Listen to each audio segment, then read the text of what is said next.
One of the reasons I'm so excited to teach is that I get to know my students as whole beings, as who they are as students, academics, as clinicians, and what questions they come with, what answers they already have, what can they share with one another.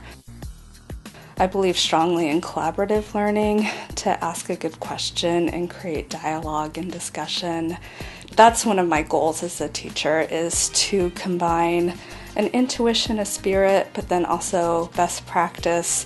What do we know about the counseling field? What works? Does it work in the situation where the student might be placed in a practicum or a counseling site?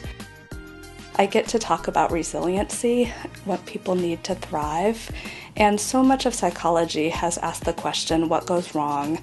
How do we know when it's going wrong? What can we do when it goes wrong? And those are really important questions. But there's also another side to the story of what do people need to thrive? How can their spirituality lead them to growth? How can they use their place of worship, their community, elders, in order to get to know themselves more completely, more holistically?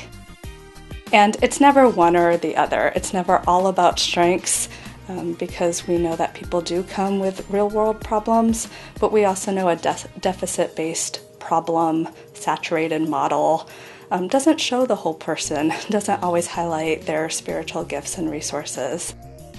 I get to talk about that in many of my classes, and students connect with it and they bring me to a deeper level, and then I use that in my research and my writing, and it is just really what helps me be alive in the classroom.